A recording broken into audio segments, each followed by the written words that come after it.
And it was just frustrating after a while sitting there. Well, by law, they have to have a human services task force help to advise or help with the human services. But, you know, they bring in guest speakers to talk to us and to tell us, give us information and everything, but we never said.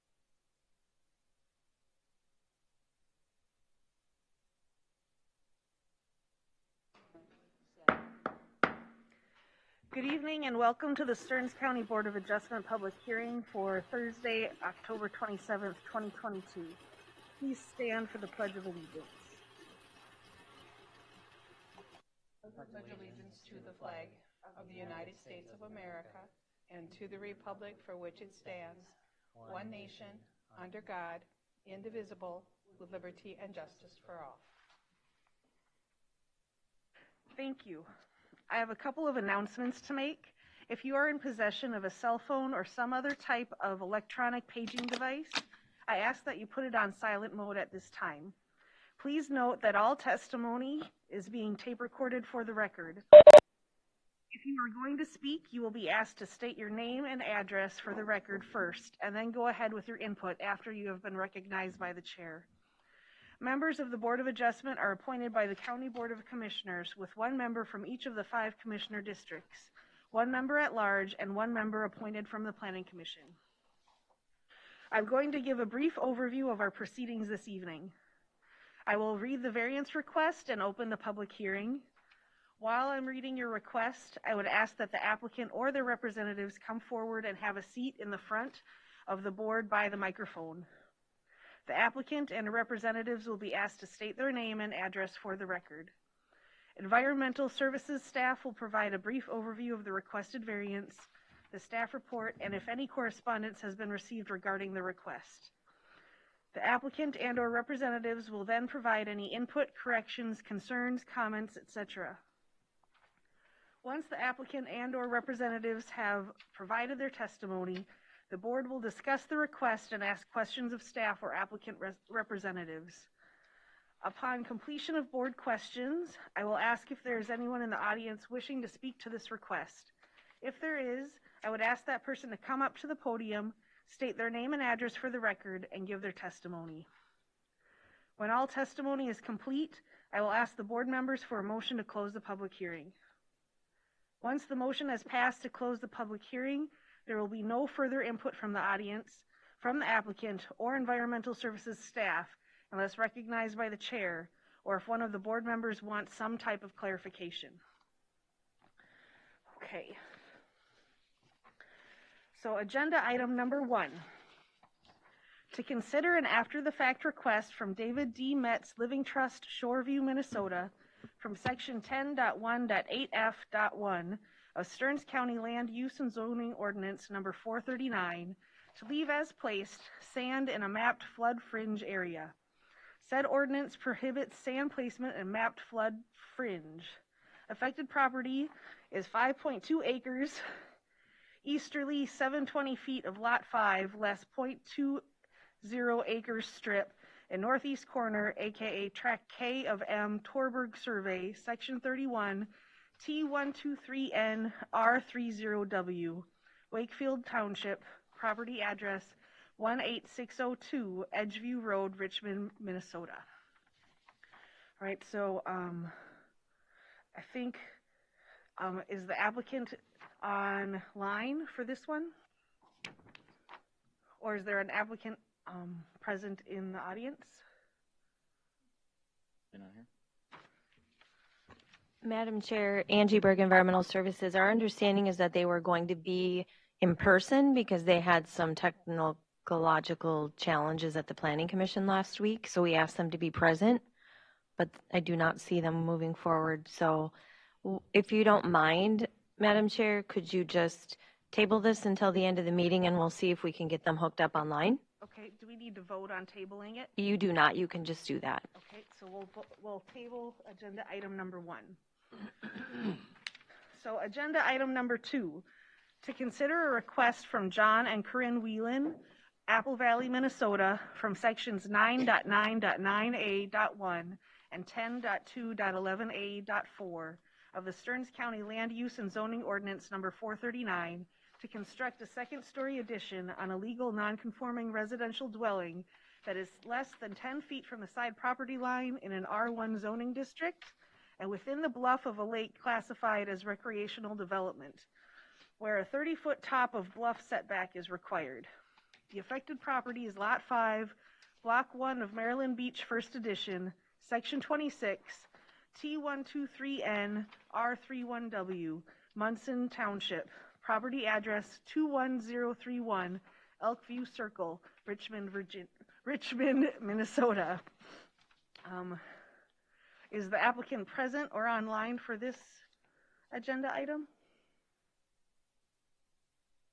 It looks like Corinne and John raised a hand. Okay, and so because they're online, do they still state their name and address for the record? Okay. Hi, I've got the message to go ahead and unmute. So this is Corinne Whalen, and my home address 13937 Fallbrook Way, Apple Valley. Property address 21031 Elkview Circle, Richmond, Minnesota. Okay, yeah, thank you. And then a site visit roll call. Dave? Yes. George? No. Bonnie? Yes. Rob? Yes. Ken? Yes. And I was also able to visit the site. Staff report, please.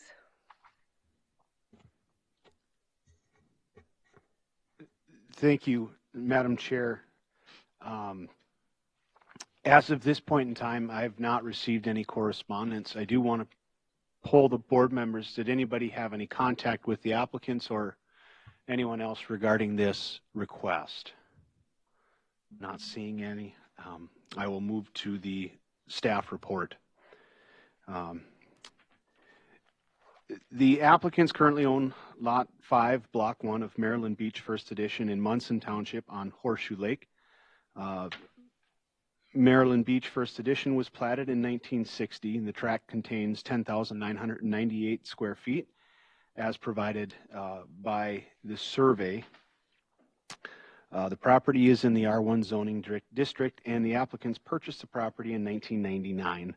There is an existing 288 square foot structure that was constructed in 1992 per assessor records. The property is in the Shoreland Overlay District of Horseshoe Lake, which is classified agricultural along that segment. Horseshoe, oh, that's wrong. Recreational development, sorry. Horseshoe Lake is on the list of impaired waters for mercury and fish and nutrients. The existing subsurface sewage treatment system was inspected and certified compliant in June of 2021. The current impervious lot coverage is 5.7% and not proposed to change. Munson Township, the Minnesota Department of Natural Resources, and property owners within 500 feet have been notified of this request. We do not have any suggested mitigation for this one, and that is all that I have.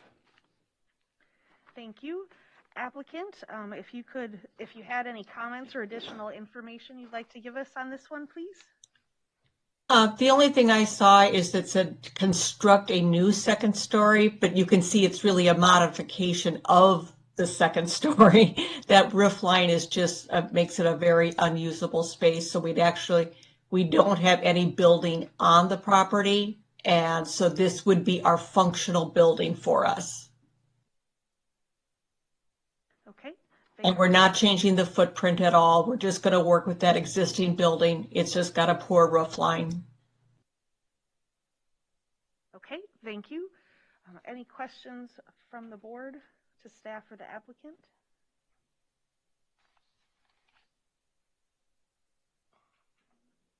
Madam Chair, I have a question for staff.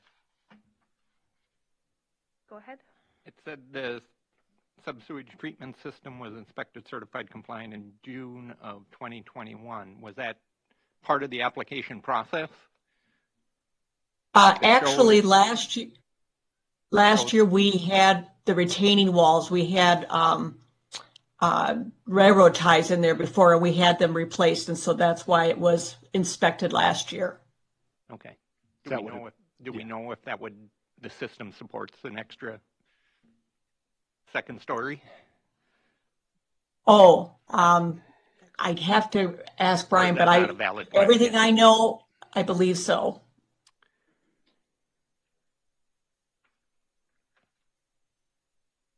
Madam Chair, Member Schwagel, I believe the system was in place to support a trailer on the property that was there and has been removed. So That's correct. it was would have been a larger system then. At a minimum, it would be a 2-bedroom system, and I'm not seeing more than 2 bedrooms on this. Thank you. Yeah, they're actually it's just going to be a 1-room technically with a bathroom. So.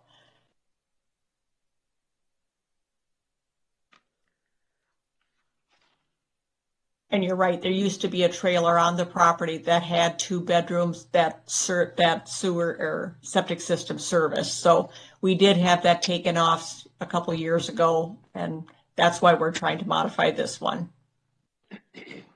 And we did get it verified here, Member Schwagel, that it is a 2-bedroom system.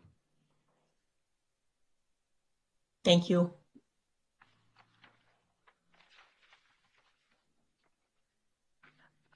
So the question that I have for the applicant is the roof line, currently it looks like, one part of the roof aims towards the road and the other side of the roof aims towards the lake.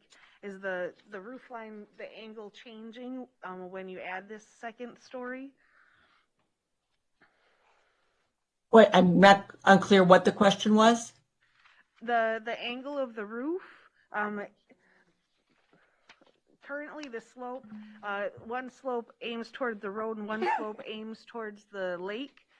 With the change of adding this second story or modifying it, it sounds like you're changing the slope of the roof so that now it's going to be side to side instead of front to back. Is that correct? That is correct. Okay, and then, so are you planning on having any kind of gutters or anything like that for the rainwater? We haven't really talked about it, but I would think we would. So I guess that hasn't been in the final decisions or not what I've heard, but I would think we would, just to make sure that it controls the water hitting the building. Okay. There is existing gutters on that building, but they're in poor shape. Any other questions from the board members? Just for clarification, it looks like to me that existing second story is going to be taken off and it's going to be built new. Am I correct in that? Actually, we're going to reuse as much as we can of the materials there because there's a lot of good rafters in there. And so it will be new, but using as much of the existing materials as possible. Okay, understand. Thanks. Mm-hmm.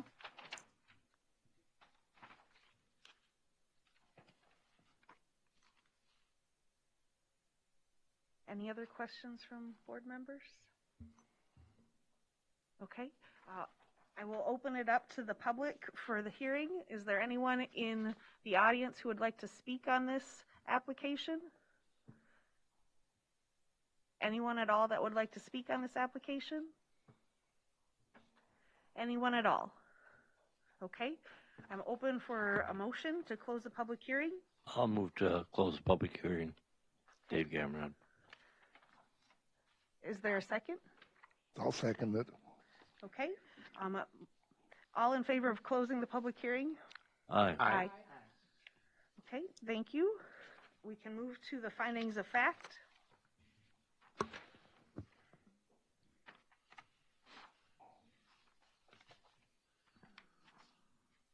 Number 1, the proposed use is allowed in the zoning districts in which the subject property is located, yes or no, where the variance requested is to construct a second-story addition on a legal non-conforming residential dwelling that is 8.3 feet from the side property line in an R1 zoning district and within the bluff of Horseshoe Lake classified as recreational development. So is the proposed use allowed in the zoning districts in which the subject property is located, yes or no? Bonnie Mossman, it's in a R1 and residences and additions to residences are allowed. Okay. Ken? Yes. Rob? Yes. Dave? Yes. George? Yes. And I'm also a yes. Number 2, the variance will be in harmony with the general purposes and intent of the official controls or any related ordinances, yes or no?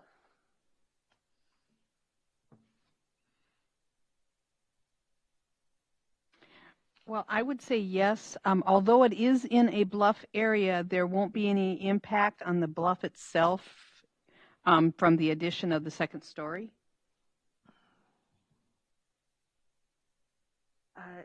Ken? Yes. Rob? Yes. Dave? Yes. George? Yes. I'm also a yes. Number 3, the variance will be consistent with the comprehensive plan, yes or no?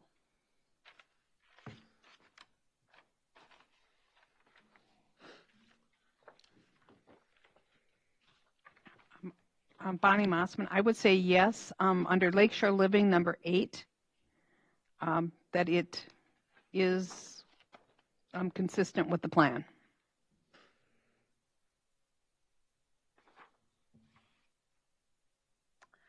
Ken? Yes. Rob? Yes. Dave? Yes. George? Yes. I'm also a yes. Number 4, the property owner proposes to use the property in a reasonable manner, yes or no?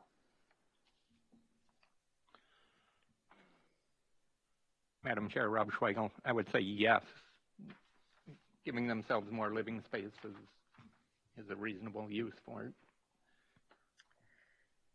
Ken? Yes. Bonnie? Yes. Dave? Yes. George? Yes. I'm also a yes. Number 5, the plight of the landowner is due to circumstances unique to the property, not created by the landowner, yes or no? I'm going to say yes, it is unique to the property. The existing structure is where we have the conflict with the distance from the side property line and that it's on a bluff.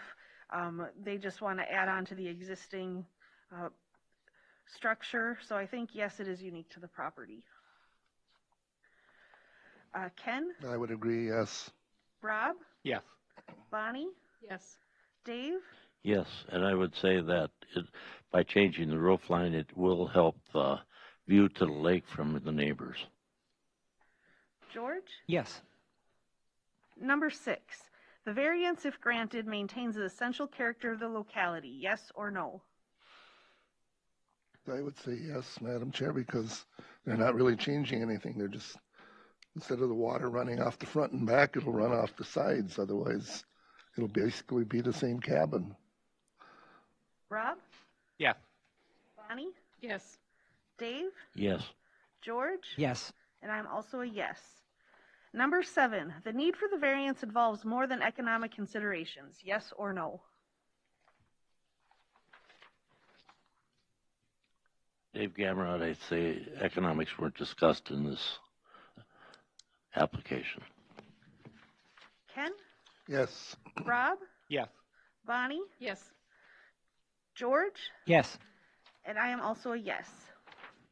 I'm open for a motion with all 7 items currently in the yes. Bonnie Mossman, I'll make a motion to approve this request. Is there a second? I'll second it. And I'll do a roll call. So Bonnie and Ken are both yeses. Rob? Yes. Dave? Yes. George? Yes. And I'm also a yes. So your item has been approved. If you have any questions, please call the environmental services staff during business hours and they can help you out. Thank you very much. Thank you all. Have we heard anything from the David Metz Living? Oh, you were here? Okay. Okay, we can move Madam back. Chair, I need to go find Nick. Okay. before we move on to that item. So why don't you go ahead, please, if you would, with the next item, which I believe would be Hemkers. Nick's there. Oh, and now here's Nick. All right, so we'll go back to agenda item number 1. So if the applicant can please move forward to the desk here. Yep, and you'll want to be sure to click the button so that you have a little green light. But just a moment. The green light on it. All right. So agenda item number 1, to consider an after-the-fact request from David D. Metz Living Trust, Shoreview, Minnesota, from section 10.1.8F.1 of Stearns County Land Use and Zoning Ordinance number 439 to leave as placed sand in a mapped flood fringe area. Said ordinance prohibits sand placement in mapped flood fringe. Affected property is 5.2 acres easterly, 720 feet of lot 5, less 0.20 acre strip in northeast corner, aka tract K of M Torberg Survey, section 31, T123NR30W, Wakefield Township. Property address 18602 Edgeview Road, Richmond, Minnesota. And the applicant, if you could please state your name and address for the record. David Metz, 1066 Sherwood Road, Shoreview, Minnesota, 55126. Thank you. And so a site visit roll call. Ken, were you able to visit the site? Yes. Rob? Yes. Bonnie? Yes. Dave? Yes. George? No. And I was able to visit the site. Okay, thank you. For the staff report, please. Madam Chair, board members, this is an after-the-fact variance application for the property on Edgeview Road. This is to keep the sand placed in a map floodplain area. There was previous shoreland alteration work done in 2014, and then in 2017, there was an after-the-fact request for topographic alteration and retaining wall construction. Those were the retaining walls that you probably saw during your site visits. This summer, on July 25th, the department was notified of shoreland work taking place without a permit. So we followed up on August 2nd with a site visit and confirmed the work being completed at the property. A violation letter was sent. And then the Planning Commission meeting last week, the item was continued to the November meeting due to technical difficulties. So no action was taken there on the request yet. Properties in the Shoreline Overlay District, Cedar Island Lake. This is a recreational development lake. It's listed as an impaired water by the MPCA for elevated nutrient levels and mercury in fish tissue. A compliance inspection of the septic system was completed last week on Friday. It was previously scheduled, but it was completed last week Friday. We received that. It is compliant. The impervious lot coverage is about 5%. It is a fairly sizable lot. Wakefield Township, the DNR, and property owners within 500 feet have been notified of the request. The Sauk River Watershed District was also notified, and they did provide some correspondence on that, just stating that there was not a permit granted. There is one required from them, and that would still need to be obtained. That was the only correspondence I had on the application. Okay, thank you. And then for the applicant, are there any comments or any additional information you'd like us to have on this application? No, don't think so.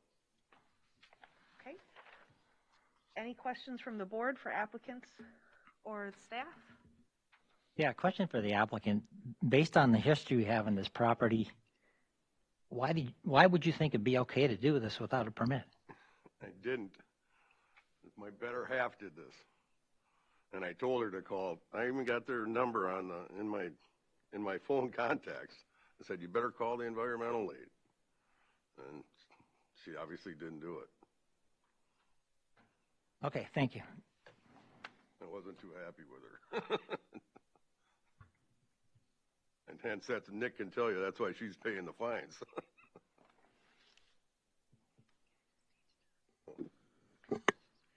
Any other questions from board members?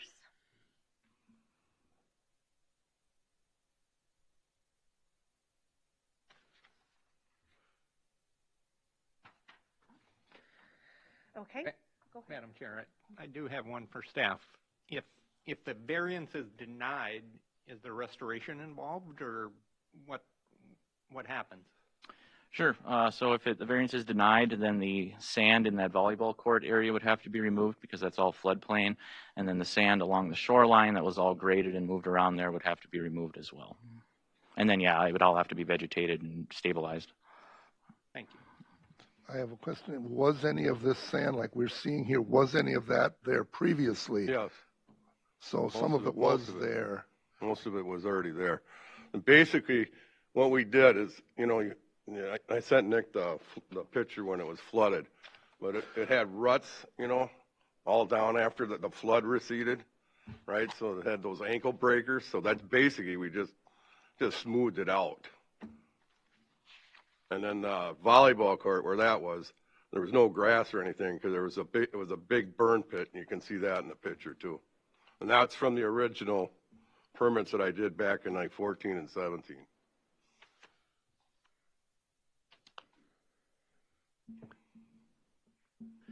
Madam Chair, Dave Gabrod. A question for staff. Is there any evidence of what the shoreline looked like before that? Are there photos or aerial photos that?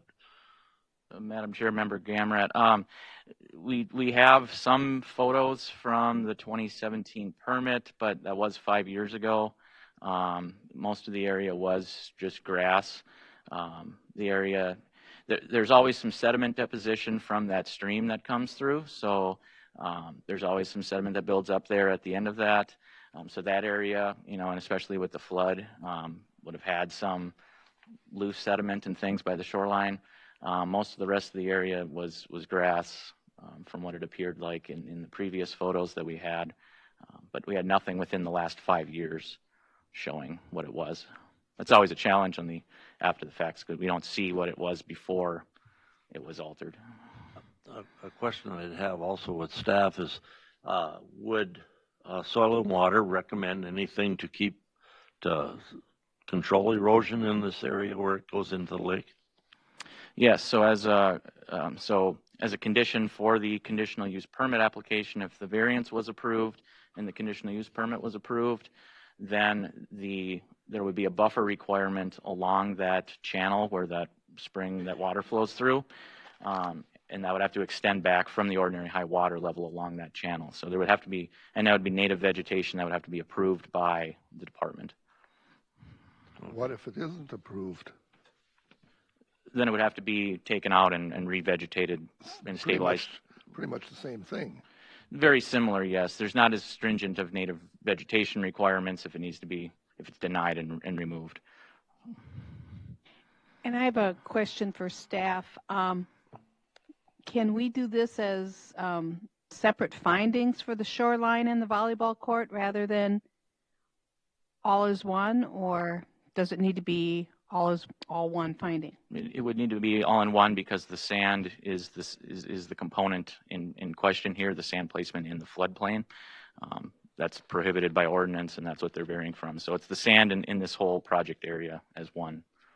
Okay, thank you. Madam Chair, Angie Berg, Environmental Services. So I've met Dave years ago when he did some of the other work on his property, and so some of the pictures that you can see, and with that kind of that stream, intermittent stream that comes through there, really, this area is going to have ankle breakers. It's going to erode.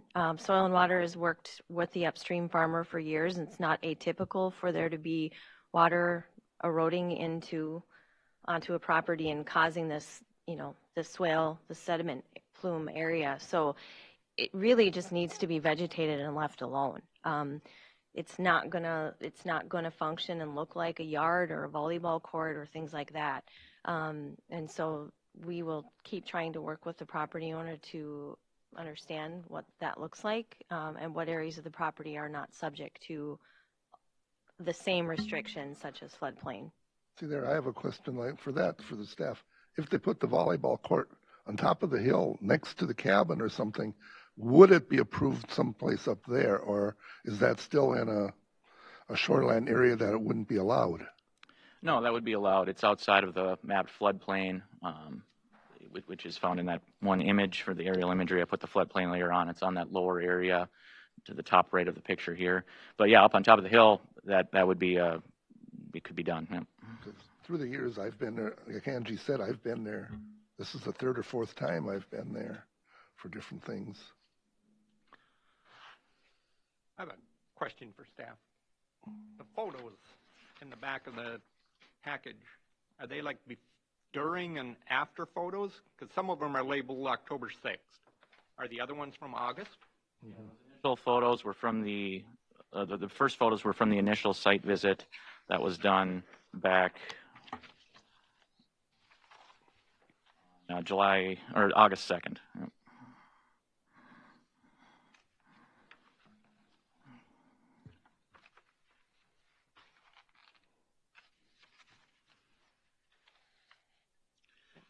And another question for staff, one more. Well, actually for the applicant, was this done by a private party or did your wife hire a contractor to come in and do it? It was basically a private friend that he does pools during the summer and snow plows in the winter, but he had a Bobcat, so it is one of her friends. Business. But yeah, but Okay. he's not, this isn't his official business like when we did it the first couple times. One thing I will say though, that once we did that and redid that creek, which was a lot of work back in 14 and 17. Now that thing used to freeze over and go through the neighbor's house. And now since we've done this, and we haven't had that problem where that stream would go all over the place. Madam Chair, question for staff. David Gamrod. It seems to me it's a little bit strange that the DNR or something doesn't put riffraff in there to control that flow of water so it doesn't come so fast and bring all this dirt with it. I mean, isn't there anything that they can do to slow that flow of water to? Yep, Madam Chair, Member Gamrat. So the DNR jurisdiction would be below the ordinary high water level. As Angie mentioned earlier, the Soil and Water Conservation District has tried working with the farm to the upslope of this where a lot of the water comes from to address the water before it even gets here. And there's a number of challenges involved there with the topography and such. So riprap is not, the ideal way to handle this. Ideally, we handle this through native vegetation establishment that remains undisturbed and can help infiltrate the water and prevent erosion, especially when we've got water coming up and down in this floodplain area that inundates, almost every spring. So to some extent, at least. So that's kind of the method that would be ideal to handle this. Now, if they wanted to control with some rock riprap up closer to the road or further upstream from this, that is a possibility, especially if it's outside of floodplain. But closer to the water like this, we're wanting to see more vegetation established and using that as erosion protection from the soil to prevent it from hitting the water. Thank you. If I could make a comment on that too. Well, now, the first time we did it, we had the breakers in the stream, but so much sand washes down, it will pile up. And then when it floods, then it will go over the sides of those banks that we put in. There's a lot of sand washes down from that. You keep getting a lot of sand. Yeah, even caught my neighbor wheelbarrowing it out of there once.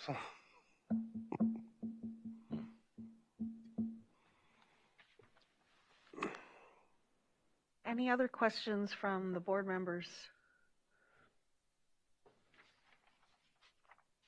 Okay, I'd like to open up the public hearing. Is anyone in the audience here who would like to speak on this application? Anyone at all in the audience who'd like to speak on this application?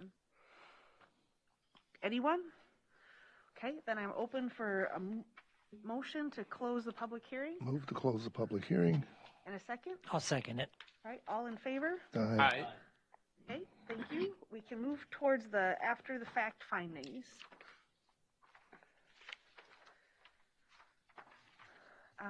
So the variance requested is to leave sand placed in a 60-foot by 30-foot area and leave sand as graded along the shoreline in a mapped flood fringe area. When considering an after-the-fact variance request, the board should consider these additional factors when deciding the statutory criteria. Did the applicant act in good faith and attempt to comply with the ordinance? Did the applicant make a substantial investment? Is the construction completed? Are there similar structures in the area? And are the county's benefits outweighed by the applicant's burden if the applicant were required to comply with the ordinance? Number 1, is the proposed use allowed in the zoning district in which the subject property is located? Yes or no? Madam Chair, no, ordinance 439 says that sand blankets located below the ordinary high water level shall be prohibited. That's a no? No. Okay. Ken? No. Bonnie? No. Dave? No. Rob? Wait, you're No. Rob. George? No. No, sorry. And I'm also a no. Number 2, is the variance in harmony with the general purposes and intent of the official control?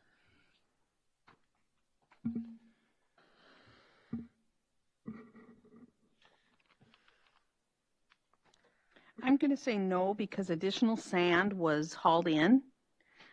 So that even made the situation, greater than it was if it was just the sand that had washed in there. Ken? Oh, go ahead. Madam Chair, I'd like to add to that, under Lakeshore Living policies under the comprehensive plan, number 2 is to encourage shoreland protection and restoration methods such as vegetative buffers, of which this is not. Okay. Ken? No. Dave? No. George? No. And I'm also a no. Number 3, is the variance request consistent with the comprehensive plan? Madam Chair, George Fiedler, I don't believe it's consistent just from the comment that Rob made previously. Okay. Ken? No. Rob? No. Bonnie? I'll say no, and I'll quote the goals in Lakeshore Living 2 and 3 and under mitigation number 6. Dave? No. And I'm also a no. Number 4, is the property owner proposing to use the property in a reasonable manner not permitted by an official control?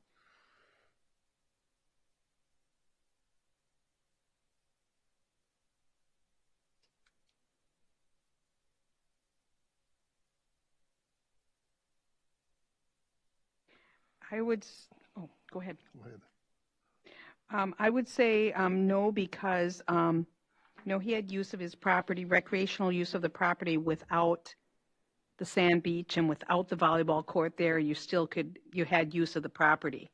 Adding those didn't make it anything unique. So. Ken? No. Rob? No. Dave? No. George? No. And I'm also a no. Number 5, is the plight of the landowner due to circumstances unique to the property not created by the landowner?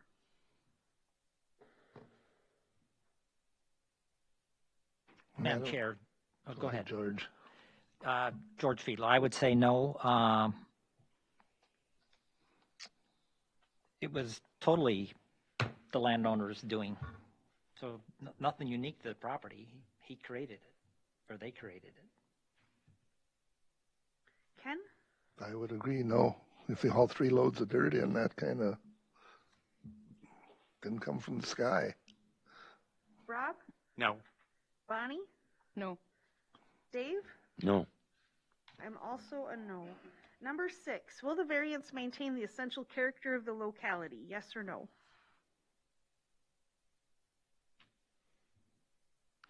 Bonnie Mossman, I'm going to say no because it disrupts the natural flow of water and the filtration system that a grassy area there would take care of, or not necessarily grassy, but planted, vegetated area would take care of. So I'll say no.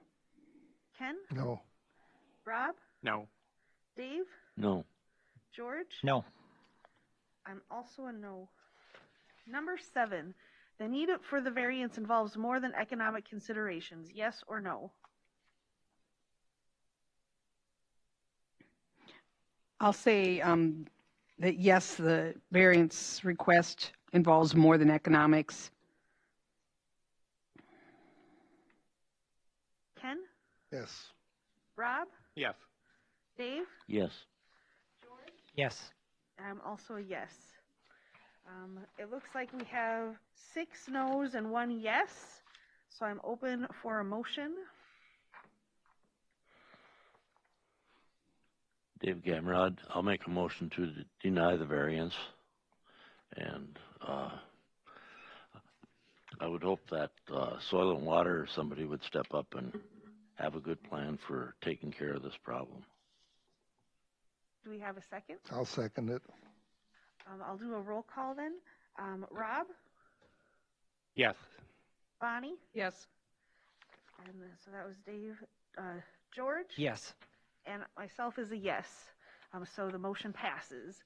So the your application has been denied. If you do have any further questions, you can talk to Environmental Services staff during business hours.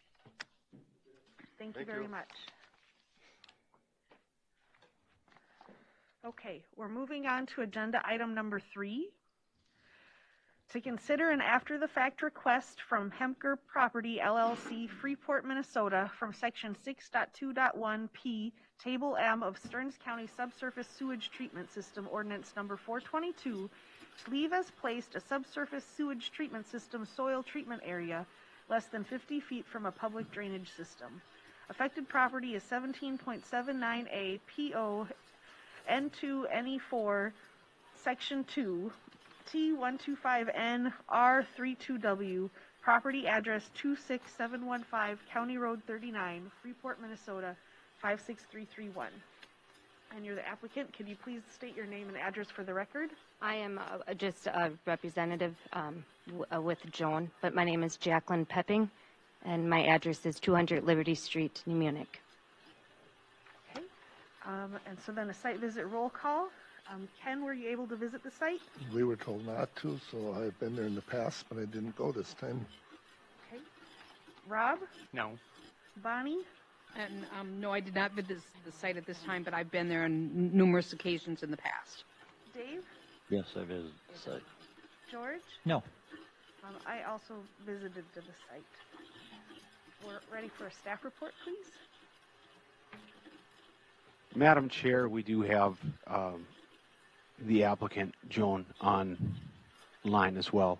If we could have her state her name and address for the record, and then she could give her testimony too when the time comes. Please go ahead, Joan. Hi, I'm Joan Hemker. My address is Box 262, Freeport, 26715, County Road 39, Freeport, Minnesota. Thank you. Go ahead. Thank you, Madam Chair. The applicant is requesting an after-the-fact variance to leave as placed a subsurface sewage treatment system soil treatment area 31 feet from branch 1 of County Ditch 26, a public drainage system. Said ordinance requires a soil treatment area be located at least 50 feet from a public drainage system.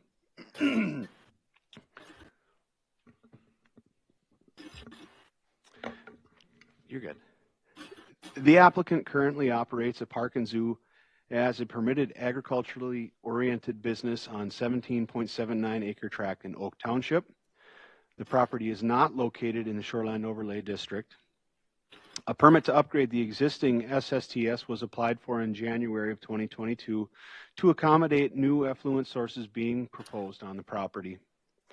The public drainage system was not identified in the system design, and staff did not notice the public drainage system during the permit review, which was an oversight. This is the only location on the property for the septic to be located without interfering with existing buildings and exhibits. The system install was completed September 2nd, 2022, where staff determined the soil treatment area did not meet the required 50-foot setback to County Ditch 26. Oak Township Sauk River Watershed District, and property owners within 500 feet have been notified of this request. Excuse me. And we have alternatives to grant or deny the variance based on the findings of fact, and then if granted, place a condition that upon further identification of non-compliance for the soil dispersal system, it should be relocated to meet all applicable setbacks in the future. And that's all I have. Okay, thank you. Then for the applicants, both online and in person, do you have any comments or anything you'd like to say in addition on this item? I'll let Joan if she has anything. The only comment that I have is we did all of the steps to our knowledge to get this approved, this new septic system, and we thought we were in compliance the entire time. Not until it was inspected after it was all in were we told about the drainage ditch. And then if I can just add to that, though, there really is no other location for the septic system, though, on that property. So, thank you. Any questions from the board? Yes, question for staff. So the planner of the system, if that's the right word to use, they know what these requirements are, right? Madam Chair, Member Fiedler, the system designer is supposed to identify these setbacks on their design, and then if they miss any as staff during the review, we should be catching that. Again, this was an oversight on both parts, so it was missed by both. Had it been identified by the designer of the system, we would have requested they either find an alternative location, which we've identified there aren't any, or they would be in front of the board requesting to place this system less than 50 feet from the ditch as opposed to leaving as placed. So it was an oversight by both the system designer and staff who did the review. Thank you. And one more follow-up question to that. In our packet, we have this as-built inspection report. Is that completed by the staff member or by the installer? And is that done after completion is finished or during the process? Madam Chair, Member Mossman, the as-built inspection is when the system has been 90% completed. Now, it's still awaiting some finishing touches covering the system, but staff will go out and inspect that system to verify that all the pipes are in place and in the right location, the right size, and that's where it was identified that it did not meet that setback. Okay, but when it was this a different staff that did the as-built inspection than did the review. All right, thank you.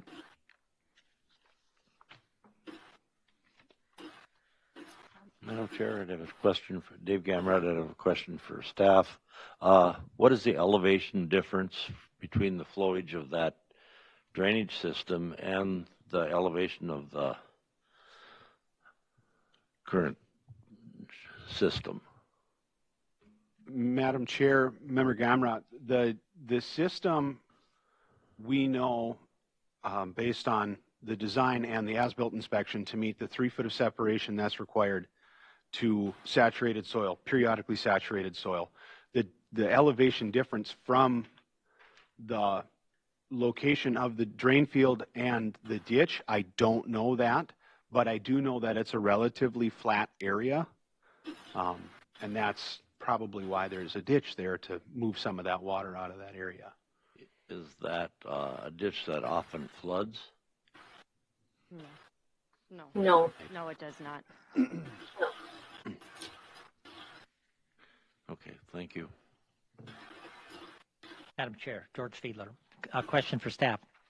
This is a hypothetical question. Should this board disapprove this request, who pays to make it right? Madam Chair, Member Fiedler, I don't think that we're prepared to answer that question tonight. That would likely get pretty messy. I don't have an answer for you on that. Okay, thank you.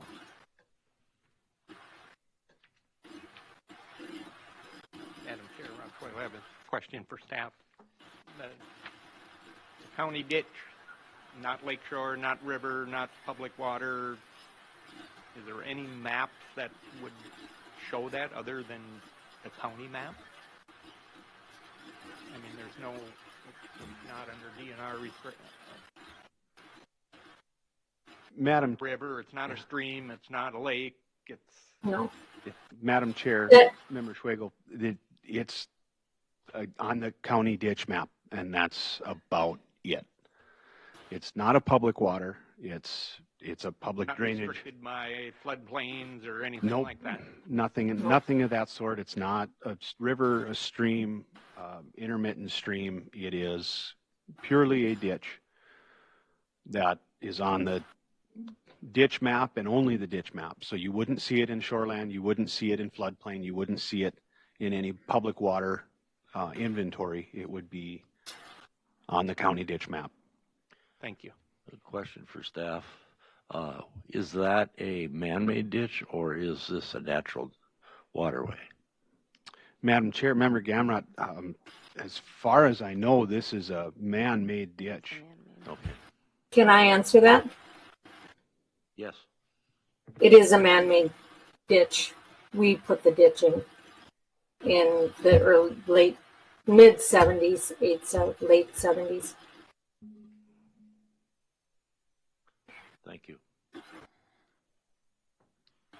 Madam Chair, I would also just like to state that the department did upgrade our forms to make sure that we catch this in the future. And regardless of what maps it shows on, it'll be a trigger for us in our forms to look for it. So we did make that adjustment shortly after this. That's too late, isn't it?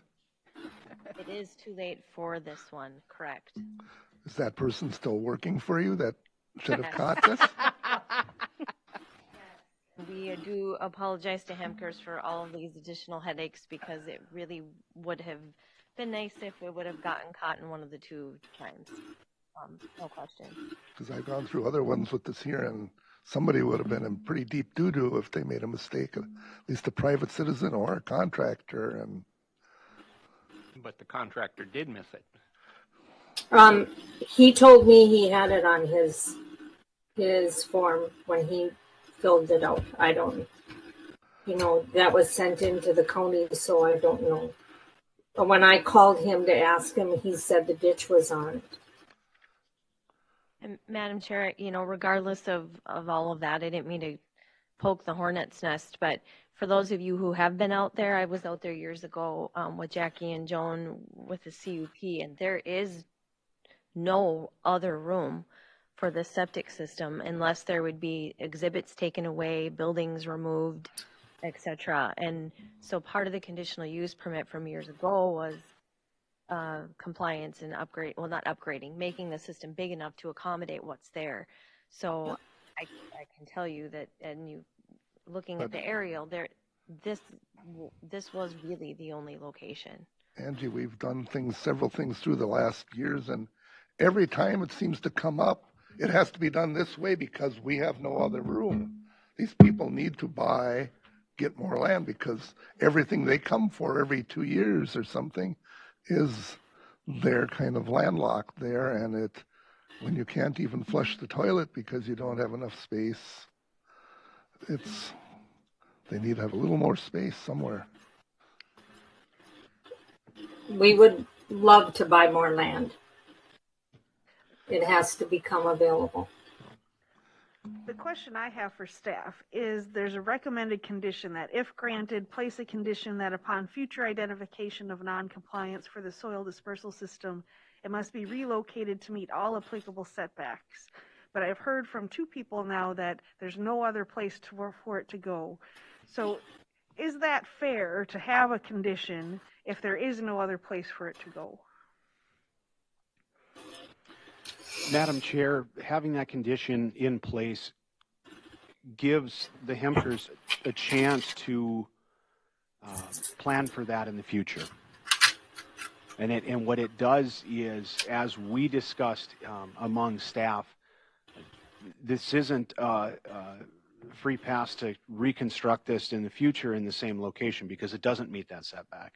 But because it's there and it's operating and it meets the compliance standards, we felt that to disrupt that, to move it, or knowing that we don't have anywhere to go with it, it would be prudent of us to say in the future, think about where you might have to either find property or modify exhibits or make some drastic changes to meet that, or reduce flows or change the system so that you can get by with a smaller drain field.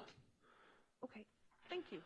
And I also would think it would encourage them that if in their planning process of, let's say, 5 or 10 years from now, they need to change how they have their displays set up and move the giraffes somewhere else, or move animals around, that they remember this and keep this into consideration as they make changes. Madam Chair, Dave Gamrod, I have a question.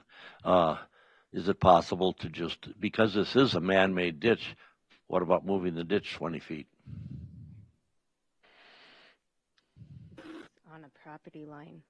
Madam Chair, Dave Gamrot, so this is a county ditch, and there's benefited acres. There's a whole long legal process in order to move it. It's currently on the property line, as Jackie indicated. That would be not practical at this point for a sewage treatment system. Ditches, Ken's kind of nodding. I mean, ditches just don't move. They're there for hundreds of years, typically, in the same location. But I've seen ditches moved already to accommodate different things where they could just re-excavate it. If it wasn't bothering somebody else, if it had a jog in it, it wouldn't make any difference to keep it that far away. But I think because it's on the property line, you would be impacting the neighbor's property by doing that. Yeah, I don't know. I think we have to keep in perspective here. If we were talking about a couple feet, but we're talking about 19 feet, and that's a considerable distance. It's out of compliance just 19 feet. To me, that's not a big deal, based on the circumstances we're talking about. Okay. Any other questions from the board? All right. I'll open the public hearing. Is anyone in the audience here who would like to speak on this variance? Anyone in the audience wish to speak on this item? Anyone at all? All right, open for a motion to close the public hearing. I'll move to close the public hearing. I'll second. All in favor? Aye. Aye. All opposed? Okay, so we can move to the after the fact findings. So the variance requested is to leave as placed a subsurface sewage treatment system soil treatment area 31 feet from branch 1 of County Ditch 26, a public drainage system. This is after the fact. So when considering the request, we should consider these additional factors. Did the applicant act in good faith and attempt to comply with the ordinance? Did the applicant make a substantial investment? Is the construction completed? Are there similar structures in the area? And are the county's benefits outweighed by the applicant's burden if the applicant were required to comply with the ordinance? Number 1, is the proposed use allowed in the zoning district in which the subject property is located? Yes or no? Madam Chair, George Fiedler. Yes, having a septic system in this area is allowed. Okay. Ken? I would say yes. Rob? Yes. Bonnie? Yes. Dave? Yes. I'm also a yes. Number 2, is the variance in harmony with the general purposes and intent of the official control?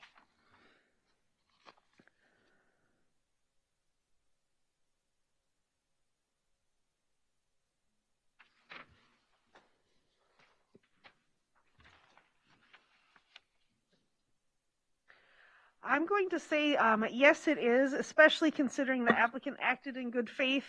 They tried to comply with the ordinance. It was just something that was missed. So I'm going to say that yes, it is in harmony with the general purposes and intent of the official control.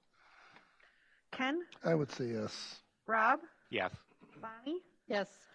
Dave? Yes. George? Yes. Number 3, is the variance request consistent with the comprehensive plan?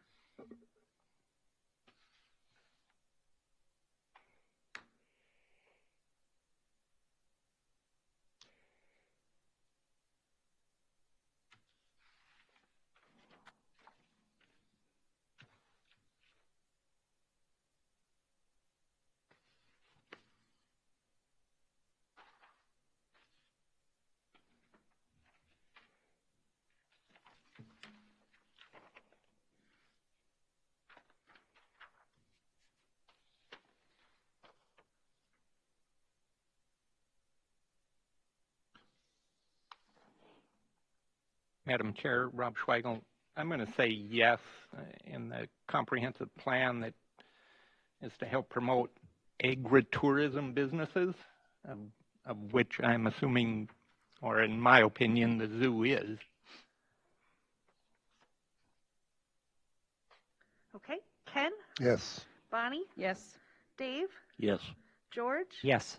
And I'm also a yes. Number 4, is the property owner proposing to use the property in a reasonable manner not permitted by an official control?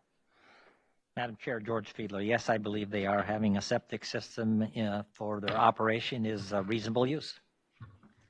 Ken? Yes. Rob? Yes. Bonnie? Yes. Dave? Yes. I'm also a yes. Number 5, is the plight of the landowner due to circumstances unique to the property not created by the landowner? And I would say that it is the plight of the landowner because of errors made by the county staff, errors made by the installer, and also I might look at this differently if I saw a significant risk to public health, because of the location of this, but because it's draining into a ditch, not a public water, I don't think there's a significant safety risk here. Ken? I would say yes. Rob? Yes. Dave? Yes. George? Yes. And I'm also a yes. Number 6, will the variance maintain the essential character of the locality? Madam Chair, yes, it's not going to change anything visible to the public. Ken? Yes. Bonnie? Yes. Dave? Yes. George? Yes. I'm also a yes. Number 7, the need for the variance involves more than economic considerations, yes or no?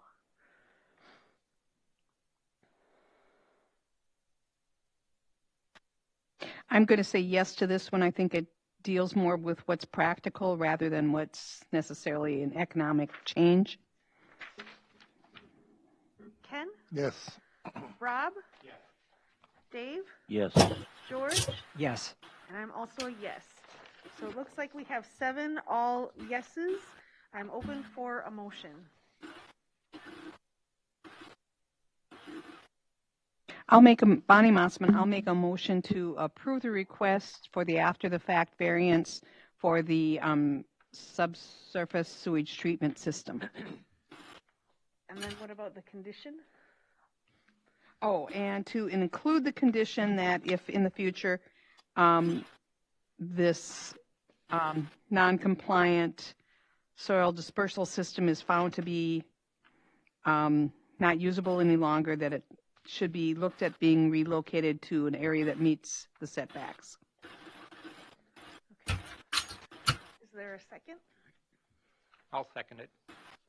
Okay, I'll do a roll call. Ken? Yes. Dave? Yes. George? Yes. And I'm also a yes.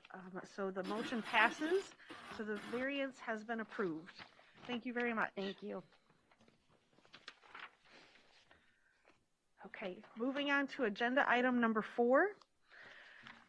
To consider a request from Raymond and Catherine Malley from Sauk Center, Minnesota, from Section 6.2.1A of the Stearns County Land Use and Zoning Ordinance number 439 to construct a residential accessory structure with a larger maximum accessory building area, a taller sidewall height, and a taller peak height than allowed for a property with a lot area of 0.5 to 0.99 acres. Said ordinance allows for a maximum accessory building area of 1,200 square feet and a sidewall height of 10 feet and a peak height of 16 feet for a property with a lot area of 0.5 to 0.99 acres. affected property is lot 22 and 23 of Vogel's Shady Point and lot 3, block 2 of Countryside Estates. Section 04 T126N R34W, Sauk Center Township. Property address 40805 Sauk Lake Road, Sauk Center, Minnesota. Is the applicant online or present? Okay, please move forward.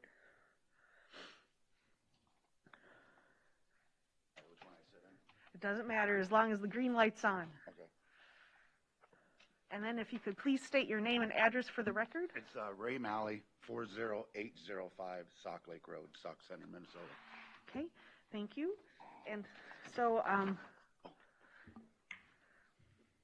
then the site visit roll call. Ken? Yes. Rob? Yes. Bonnie? Yes. Dave? Yes. George? No. And I was able to visit the site. The staff report, please. Thank you, Madam Chair. I want to ask if any of the board members spoke with the applicant or anyone else while on site. Dave, you did? With the applicant. Okay. And then we did receive some correspondence regarding this application that were in the permit packets. They should have been in the packets that came out.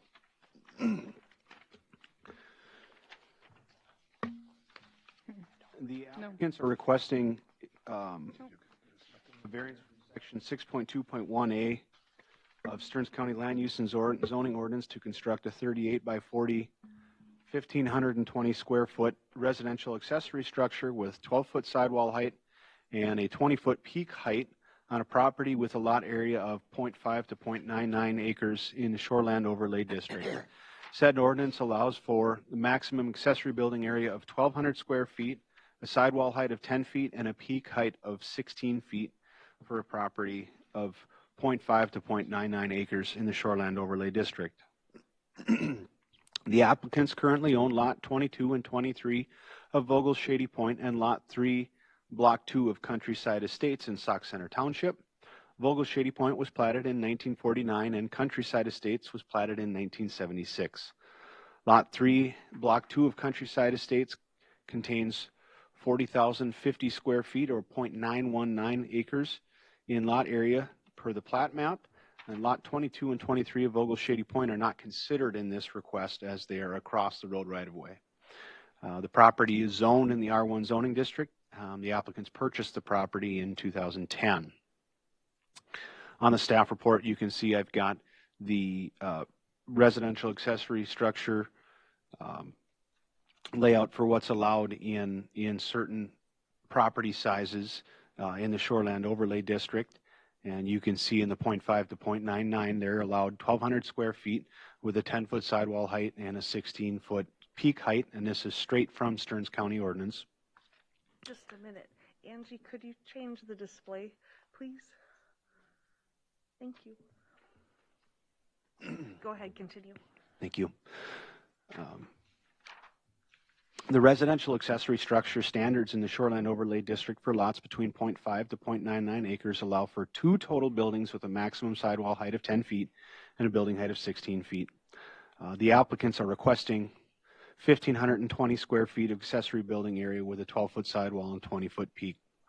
The subsurface sewage treatment system that services the property was permitted and installed in 1986. The system was certified compliant in 2022 by a licensed inspector. The property is in the Shoreland Overlay District of Sauk Lake, which is on the impaired waters list for mercury and fish, nutrients, and bioassessments. Impervious lot coverage is not a consideration of this request. And an alternative to the request would to be construct a structure that does not exceed the 1,200 square foot max building area, the 10-foot sidewall, and the 16-foot building height. Sauk Center Township, Sauk River Watershed District, the Minnesota Department of Natural Resources, and property owners within 500 feet have been notified of this request.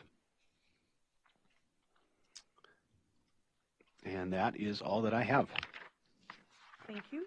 And then for the applicant, is there anything you'd like to state or add to this? Yeah, there's a few things I'd like to say. With both all three of those properties, I'm at like 1.92 acres. I know you're Brian, right? we spoke about it or something. So, I mean, the property across the street cannot be sold. So I believe it's all connected together. The septic is also on both sides. And we're also asking for this for, it's related to work for the sidewalls. As you can see, I can't really see from here. If you see, there's other ones close to our property that are that size. I don't think it's going to affect anything neighbor-wise, lake-wise. And I was also told by what would you call it, staff member? Your guys is a staff member that I was able to build what I'm asking for because I'm at 0.92, which is very close to that acre. And unfortunately, I did purchase material for it at that time before I got the permit, which was my mistake and also who informed me that. I have pictures if you guys would like to see some of them. Other than that, I'm not really sure what to say. Okay, thank you. And then staff, did you say this one, it had a correspondence? Because I didn't see it in this packet. They didn't make it out in the, okay. There were some two emails that came in from the property owners to the west in favor of the application. Thank you. Any questions from board members? Yes, George Fiedler for the applicant. Why the size that you can do based on ordinance, why is that not big enough? The reason I need the size is I run a business, one truck. Me and my wife run one truck. So the only way I can get my truck into that is if I have those sidewalls at that in the peak. And if I can't do that, that's the reason we want to build this, because of the harsh winters and unpredictable weather and stuff is what we're trying to do. And well, I'm not asking for something where there's 16-foot walls. I'm just asking if it was an actual acre. This is what everybody else is building next to me, as you can see on there. And I do have pictures of two of them next to me are at that. One's actually bigger than that. And it's not on the lake side. As you can see, there's just farmland back there. It's not affecting anybody at all.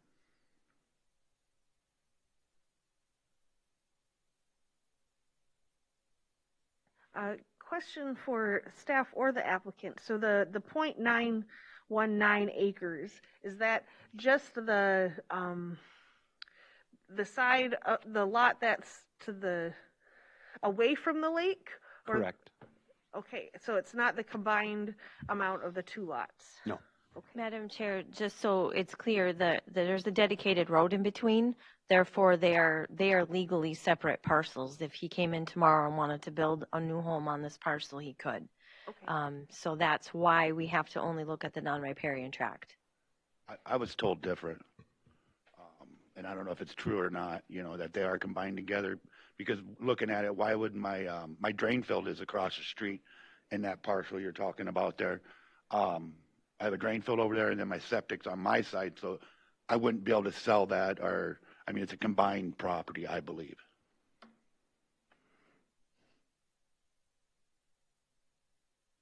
Any other questions from the board? Madam Chair, Rob Schweigel, I do have one for staff. In the background, it says lot 22 and 23 of Ogle Sandy Point are not considered in this request. Which side of the road is that? Lake or the dry side? Lake side. So that's actually two lots on the lake. Yes, when it was the way it was platted. When it was platted, they were narrow lots, right. And many of them have been combined and built on. And on the dry side is less than an acre. It is less than an acre. So then I have a question for the applicant. I guess he purchased the material already, but otherwise you could get by with a 30 by 40 foot building if you had the taller sidewalls. Correct. I would, to be honest with you, I would have loved to done twice as big as this shed here and had 16-foot walls. But I know that wouldn't happen. So I'm just going for the bare minimum to get that truck in there, and protect our livelihood.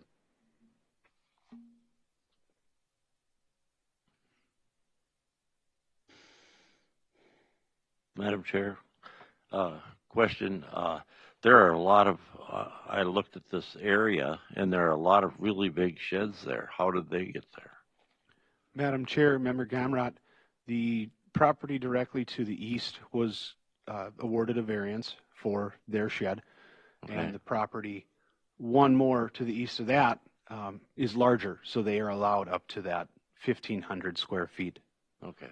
Because they are just over an acre. They're just over an acre. Yep. So the lot size comes into play there when these properties are close. But the property directly to the east does have a larger than what would be allowed, but it was granted a variance for that one. Yeah.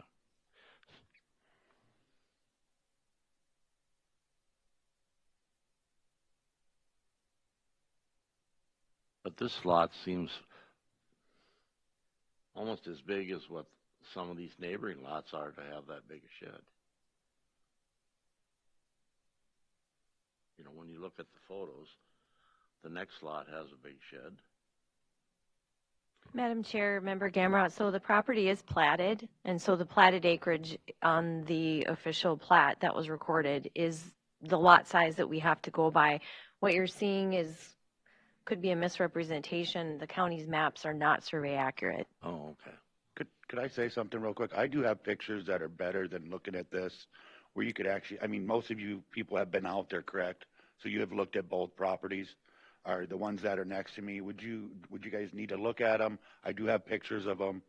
If not, I understand. Has there been a recent survey of this? Yes. I did have them survey it, and it was at .092.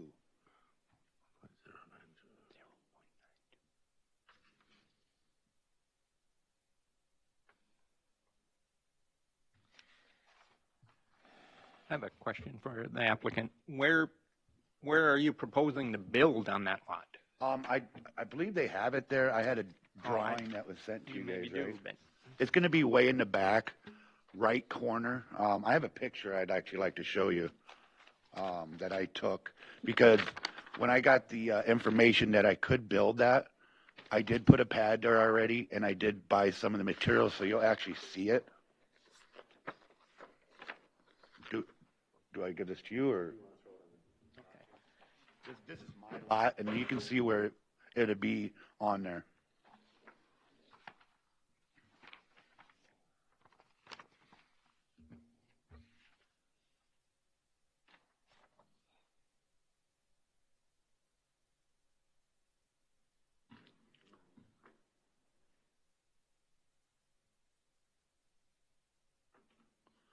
As you can see, to the right, I have the trusses over there, but in the way back by my property line, which is 25 feet off of that property over there, which is required, and then I went 35 off the other one, and that's the pad I've already had done.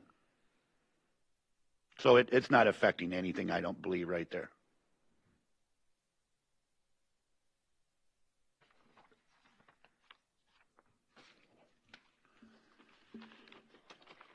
And then a question for staff.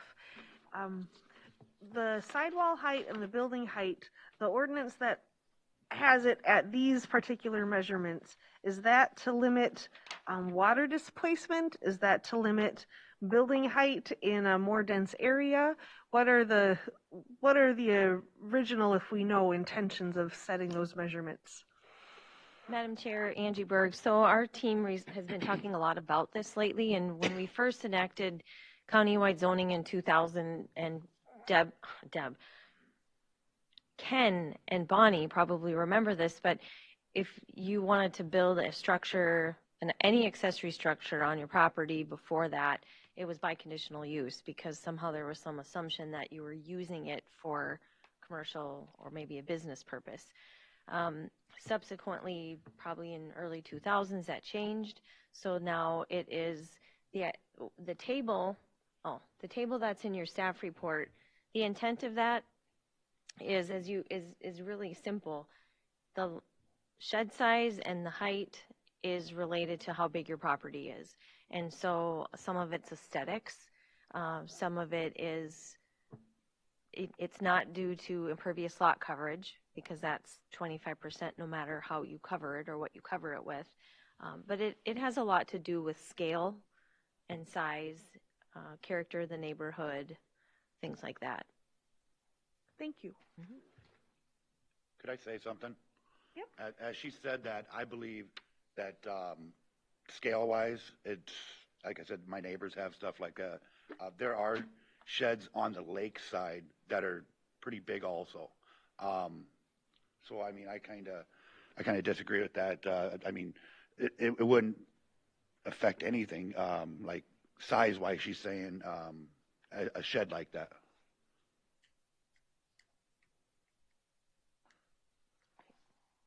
Any other questions from board members?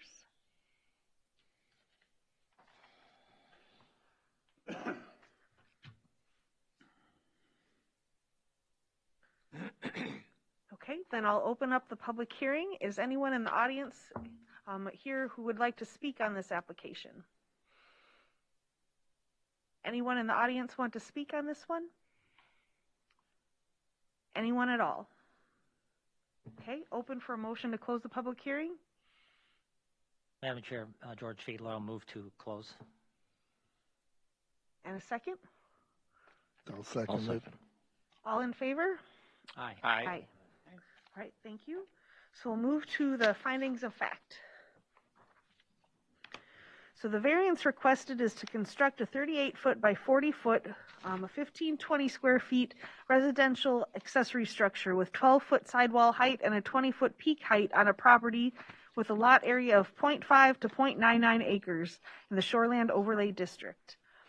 Number one, the proposed use is allowed in the zoning districts in which the subject property is located, yes or no?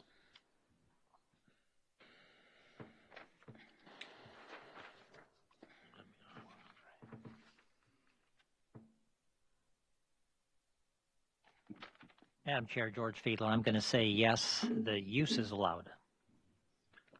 Okay. Ken? Yes. Rob? Yes. Bonnie? Yes. Dave? Yes. And I'm also a yes. Number two, the variance will be in harmony with the general purposes and intent of the official controls or any related ordinances, yes or no? Madam Chair, George Fiedler, I'm going to say no on this one because the size is too big. Ken?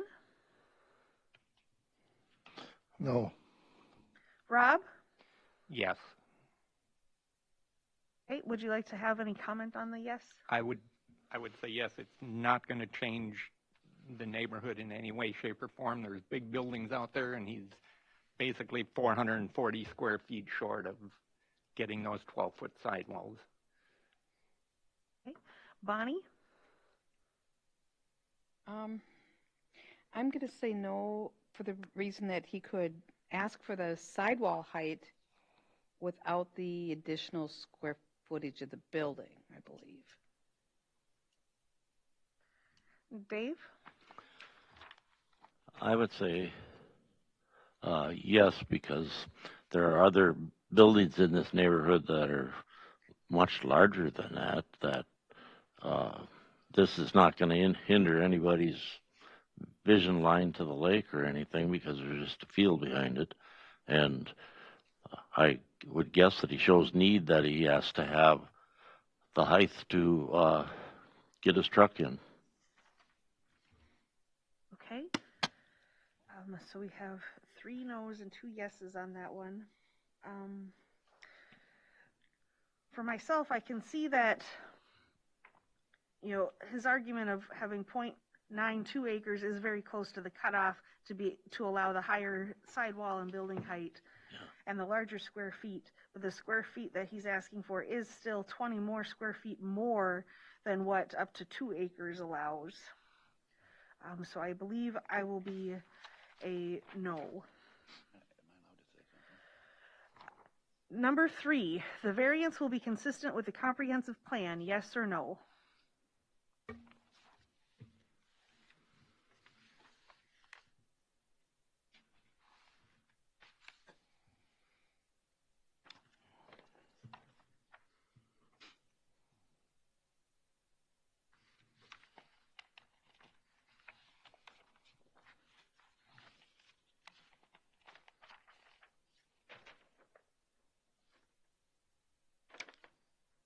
Madam Chair, I guess I will say no because under accessory dwelling unit policies, number 2 says carefully manage accessory dwelling units in shoreland areas to ensure density is managed and shoreland aesthetics are not altered. Ken, I hate to pick on you. Normally, we don't ever comment on these, but accessory dwelling units is actually a separate residential dwelling unit, not an accessory structure. Oh, okay. So Kinda just, sounds the it's same. super confusing. We're, as staff, we do it too, but I would ask that someone else could maybe pick a different section on the comp plan. Okay.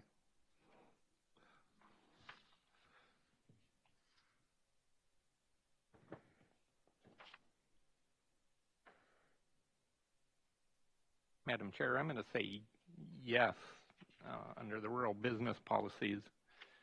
It's promoting rural business, and it's not going to alter the rural character of the neighborhood. Do you have a comprehensive plan number? Oh, that was the... Rural business policies number 1. Okay. Bonnie?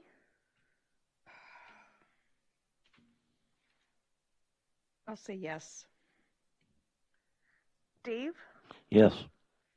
George? Yes.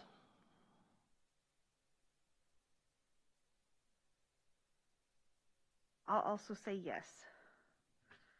Number 4, the property owner proposes to use the property in a reasonable manner. Yes or no? Madam Chair, George Fiedler, yes, I would say he is using it in a reasonable manner. There are other comparable structures. He's using it to store his truck. I'd say yes. Ken? Yes. Rob? Yes. Bonnie? Yes. Dave? Yes. And I am also a yes. Number 5, the plight of the landowner is due to circumstances unique to the property not created by the landowner. Yes or no?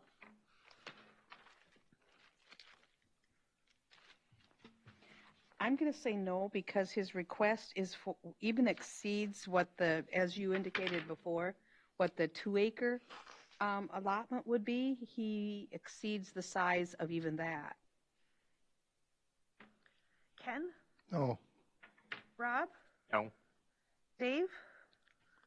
I would say yes. My idea is he has the property. It's not going to hinder anybody by thing, and he's paying taxes on that property if he has a shed there. I mean, it doesn't make sense that he can't store his truck. You know, if he had an animal there, probably everybody would look at it a different thing. But George? No. I'm going to also say no, because he is deciding the size of this accessory structure. Number 6, the variance, if granted, maintains the essential character of the locality. Yes or no? Madam Chair, George Fiedler, I'm going to say yes. There are other structures similar to what he's proposing. Ken? Yes. Rob? Yes. Bonnie? Yes. Dave? yes. And I'll also be a yes. Number 7, the need for the variance involves more than economic considerations. Yes or no?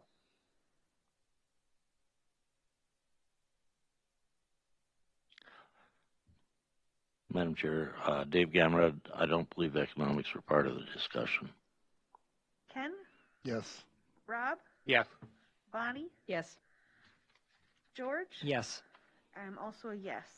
All right, so we have 2 no's and 1, 2, 3, 4, 5 yeses. So I'm open for a motion.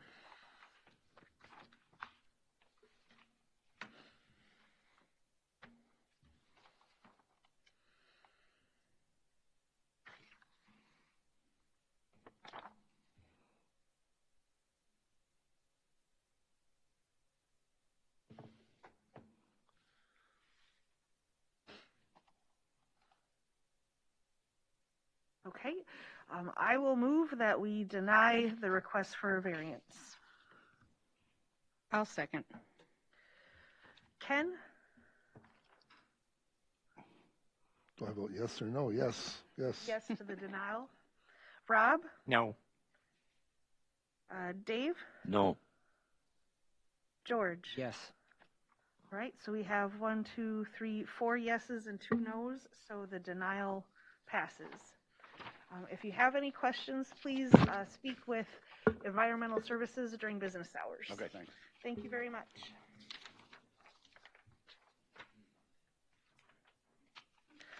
Okay. Agenda item number 5, to consider a request from Brian and Sarah Chambers of Chaska, Minnesota, from sections 5.1.2C, 3, 9.9.9A, and 10.2.11A, 1A of Stearns County Land Use and Zoning Ordinance number 439, to leave as constructed a deck that is less than 10 feet from the side property line in an R1 zoning district and less than 100 feet from the ordinary high water line, and an addition that is less than 10 feet from the side property line in an R1 zoning district and less than 100 feet from the overhead ordinary high water level of a lake classified as recreational development, and to construct an addition on a legal non-conforming structure that is less than 10 feet from the side property line in an R1 zoning district, less 100 feet from the OHWL, located partly ahead of the building line and partly within the shore impact zone of a lake classified as recreational development. Affected property is 0.26 acres, north 40 feet of south 378.18 feet of Lot 1, easterly of Road, Section 10, T122N, R29W, property address 10216, County Road 8, Kimball, Minnesota, 55353. And the applicant, are you present? All right, please move forward.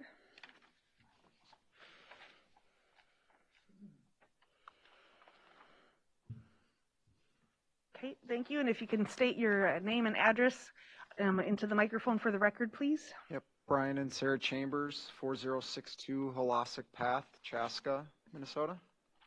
Okay, thank you. And then a roll call of who's able to visit the site. Ken? Yes. Rob? Yes. Bonnie? Yes. Dave? Yes. George? No. And I was able to visit the site. Ready for a staff report, please? Thank you, Madam Chair. Did any member of the board have correspondence with the applicants when on site? Okay, not seeing any. We also did not receive any correspondence regarding this application. So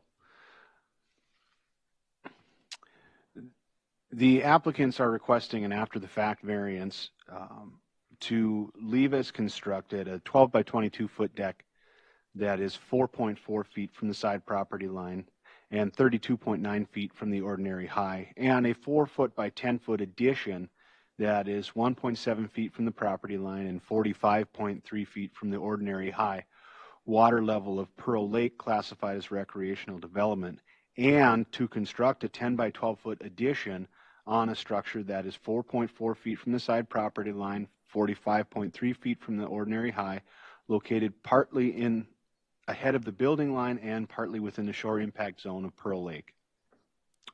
The applicants currently own 0.26 acres in Section 10 of Main Prairie Township on Pearl Lake.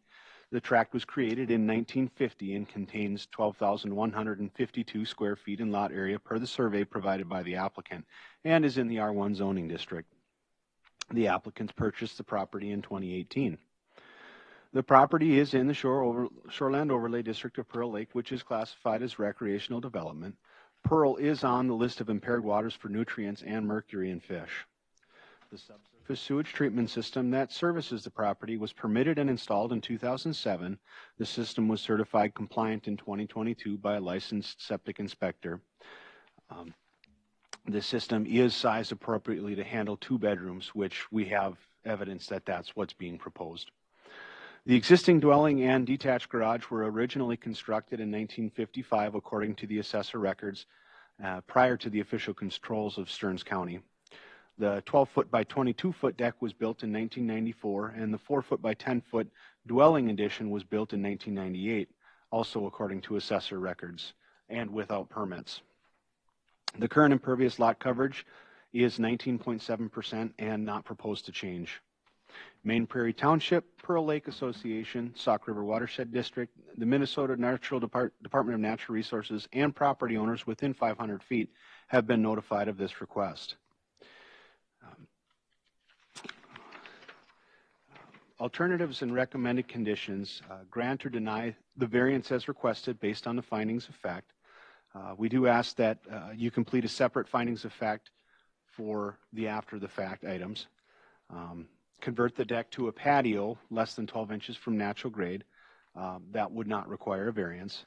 And then relocate structure to meet property line and building line setbacks. This would also alleviate the need for future variance due to the structure being located in the shore impact zone and ahead of the established building line. And that is all I have.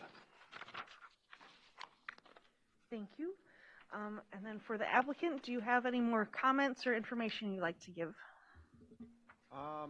No, I mean, yeah, we're just turning this from a 1-bedroom to a 2-bedroom, adding a second where that deck slash patio is that has a block foundation into the ground. Obviously not changing the footprint. The only thing I would add, it says 4.5 feet from the property line. On that side, it is greater than 10 feet still, so we're not on that 4-foot side of the line on what we're looking to do to add that second bedroom. We're not going up in height with anything either. Not going to impair any vision or impact any neighbors or anyone. It's obviously on the road side, not the lake side. Okay. Any questions from board members?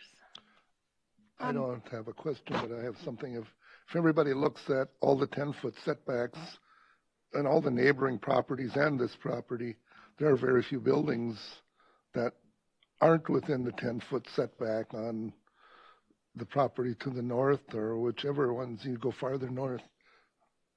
It's so congested in there, everybody's close.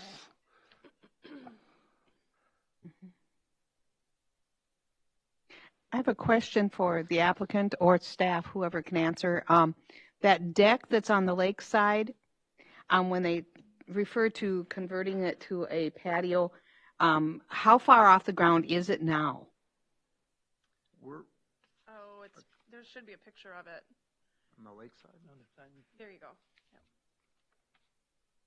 Not that, the other patio or the other deck, that one. There you go. It's just a few steps. We're not converting that to anything. Right, Yeah, but that I mean, was existing when we bought it. right, but currently right now, how high is that off the ground? It's about It's about, 6 inches on the house to about Right. 2 feet on the. On the 2 feet on the other side. Okay. Easily step up and down on the lake All right. side. Thank you.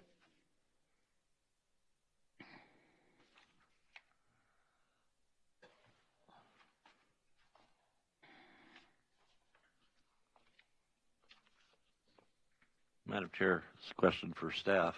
I noticed that the neighbor, 1 or 2 houses down, had a, must be a patio or a ground level one, but it has blocks around it. You know, is that a patio or is that, it comes right from the ground, but because the lot falls off so much, you know, they're not going to be able to do that very easily unless they have, if you have anything flat, that's going to have a drop somewhere. Whether you start at 6 inches lower, it'll just lower that by, 6 inches. How can they fill to have a patio? You can't put any fill in to have a patio. Madam Chair, Member Gamrot, the ordinance for a patio is from natural grade, so 12 inches or lower from natural grade. So it would have to be additional steps out of the patio door you're seeing until it gets to be a flat space. Maybe it's where the picnic table is. I'm not sure. It's really hard to see what's under the deck, but they can't fill to make it a patio, no.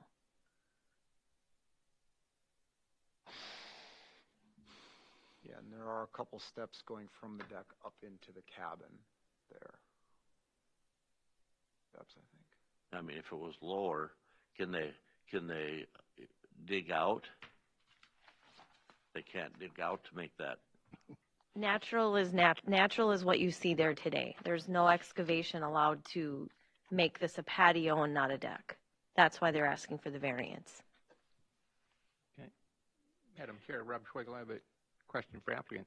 You're not planning on doing anything with the deck? Nope. You just want the variance because it's there, and the county requires you to be current. Correct. And Yes, yes. It's been there Okay. long before they ever bought the property. I think the deck was put on in '94, and also the addition that's in question is the shower and the water heater, and that was put on well before us. We took those two sheds out right there; those are gone now. But the where you see the paddleboard, that's the shower for the bathroom. So Now, you own the property next door too, We do. correct? We do. That's under renovation now. That is correct. To the north there. Oh, so those two sheds are gone now? gone, They yeah. are. Yeah, Oh, they were there Saturday. No, Not They this were there. gone on Sunday. Yeah. We took them out. They were gone at when least I a was couple there. weeks ago. I was there on Monday. No. I thought there was, Haven't You been said there out. were, no, you said We there haven't- were. maybe I was looking at the pictures yet. Yeah, thinking Oh. thinking of it. Yeah. Pictures were, I was looking at the They've been gone pictures. for 3 weeks. Okay, I was 3 looking, weeks. I was looking at the pictures yet. And a question for staff. The reason I brought it up about that front deck is, let's say 10 or 20 years from now, they decide they want to, the deck is wore out and they need to replace it. Will them getting a variance now allow them to replace it as located? No, they would have to then meet the standard if they were to replace that deck. Okay. That was what I was getting at when I wanted to ask those other questions. We didn't hear that, Dave. What's me? I said if you replaced it one board at a time, nobody'd notice. I said, I was sarcastic when Yeah. I said that. Just to, We're not supposed to give out hints, Yeah. Dave. nice laugh, right? Any other questions from board members? Madam Chair, I do have another question for staff. What we were just talking about replacing the deck, would that require a rider like we did on the two ago that for Hemkers, if you're going to update, or do they automatically have to be compliant if they replace that deck? Right.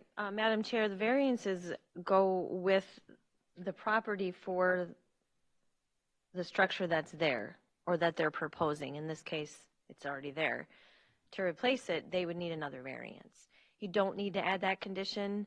Wasn't part of the staff report review, so I'm not sure why that came up for Hemkers. Maybe it was just more FYI for them. But no, it doesn't have to be stated. Okay, thank you. They can maintain it though, right? Madam Chair, Dave, so maintain is not replace, not replace But if there's a components. rotten board, they could. We're not going to get into answering those questions they can't, tonight, Dave. because you would find it very hard to believe, or maybe not, what neighbors will, or people across the lake may complain about. This is how most of these decks were built, by somebody, two guys and a case of beer on a Saturday afternoon. Well, we don't need a permit. Now we got a deck and now we got to deal with it.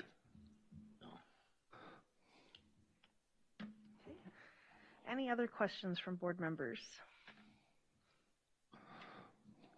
All right. I'll open the public hearing. Is anyone in the audience here who would like to speak on this variance item? All right. Yep. Please come up to the podium here.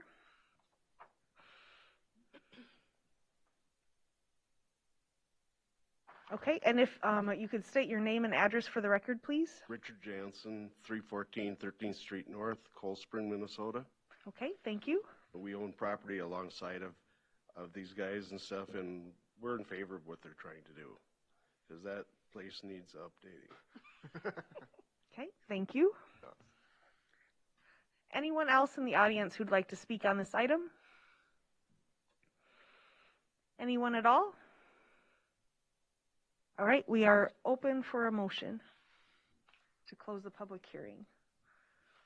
I'll Chair, I move. make a motion to close the hearing. Okay, and I'll second. All in favor? Aye. Aye. All right, thank you. We'll move towards, so it looks like we have two findings of fact, one after the fact, to leave as constructed the deck and the addition, and then one for constructing the new addition. Let's do the after the fact findings first. The variance requested is to leave as constructed a 12-foot by 22-foot deck that is 4.5 feet from the side property line and 32.9 feet from the OHWL, and a 4-foot by 10-foot addition that is 1.7 feet from the side property line and 45.3 feet from the OHWL of Pearl Lake, classified as recreational development. Number 1, is the proposed use allowed in the zoning district in which the property is located? Yes or no?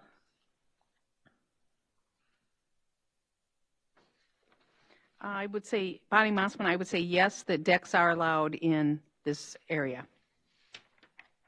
Ken? Yes. Rob? Yes. Dave? Yes. George? Yes. And I'm also a yes. Number 2, is the variance in harmony with the general purposes and intent of the official control? Yes or no?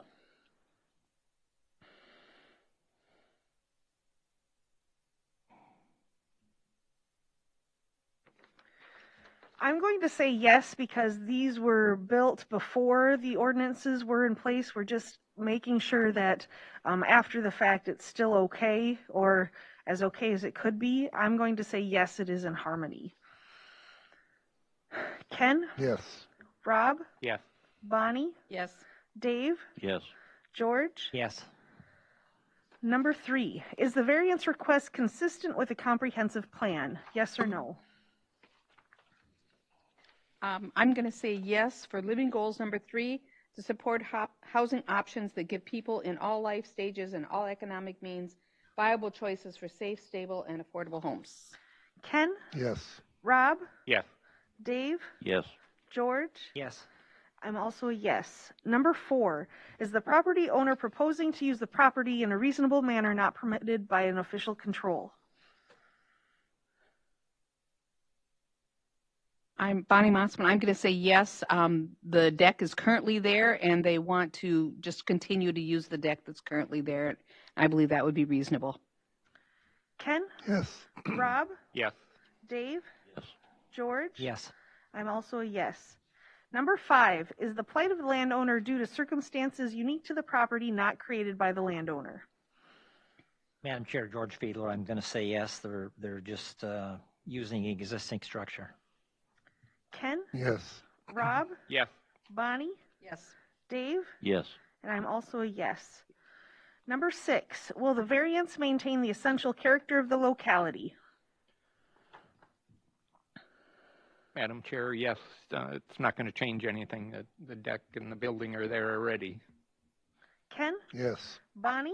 Yes. Dave? Yes. George? Yes. I'm also a yes. Number 7, the need for the variance involves more than economic considerations. Yes or no? Bonnie Mossman, I believe yes, it just relates to continued use of the deck. So I'll say yes. Ken? Yes. Rob? Yes. Dave? Yes. George? Yes. And I'm also a yes. So that's 7 all in the affirmative. I'm open for a motion on the after the fact.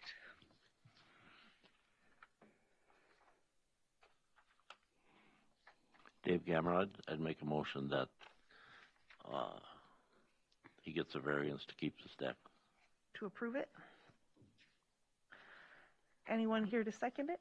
I'll second it. Okay. So that was Ken was a yes and Dave is a yes. Rob? Yes. Bonnie? Yes. George? Yes. I'm also a yes. So the after the fact variance has been approved. Now to move on the building addition. The variance requested is to construct a 10-foot by 12-foot addition on a structure that is 4.4 feet from the side property line, 45.3 feet from the OHWL, located partly ahead of the building line and partly within the shore impact zone of Pearl Lake, classified as recreational development. Number 1, the proposed use is allowed in the zoning districts in which the subject property is located. Yes or no? Madam Chair, George Fiedler, I'm going to say yes, it is. That addition is can be part of the cabin, so it's allowed. Ken? Yes. Rob? Yes. Bonnie? Yes. Dave? Yes. I'm also a yes. Number 2, the variance will be in harmony with the general purposes and intent of the official controls or any related ordinances, yes or no? I'm going to say yes because they're using, it sounds like, the existing footprint of this back deck that's already there.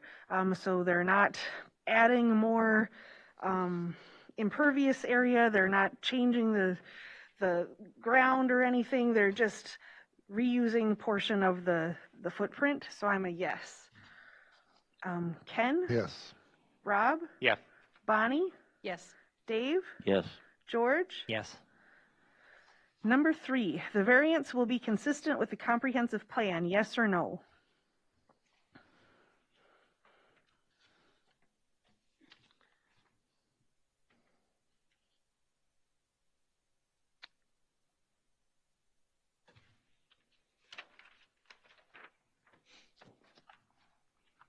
Bonnie Mossman, I'm going to say yes under, I'll say living goals again. Number 3, supporting housing options that give people in all life stages and all economic means viable choices of safe, stable, and affordable homes. Okay. I'm also going to be a yes under Lakeshore Living Policies. Number 3, discourage the alteration of natural shorelands and the creation of impervious surface in nearshore areas, because rather than adding more to their cabin, they're just repurposing the existing footprint. Ken? Yes. Rob? Yes. Dave? Yes. George? Yes. Number 4, the property owner proposes to use the property in a reasonable manner, yes or no? Bonnie Mossman, I'm going to say yes. On the board here, we've oftentimes seen people who came and wanted to take a small lot and tear the cabin down and put a 5-bedroom house. Just adding this 1 bedroom to the existing cabin is extremely reasonable and use of this property. Ken? Yes. Rob? Yes. Dave? Yes. George? Yes. I'm also a yes. Number 5, the plight of the landowner is due to circumstances unique to the property not created by the landowner, yes or no? Madam Chair, George Feeder, I'll say yes because of the two items, because of the size of the property and they're using the existing structure. Okay. Ken? Yes. Rob? Yes. Bonnie? Yes. Dave? Yes. I'm also a yes. Number 6, the variance, if granted, maintains the essential character of the locality, yes or no?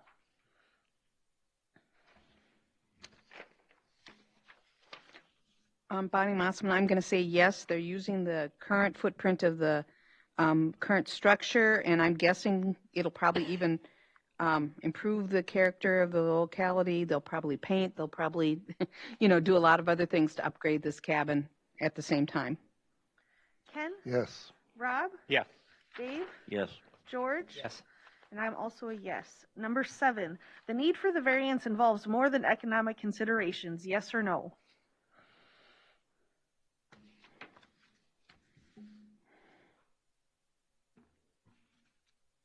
I don't believe that economics were in the discussion, so yes, it involves more than that. Ken? Yes. Rob? Yes. Bonnie? Yes. Dave?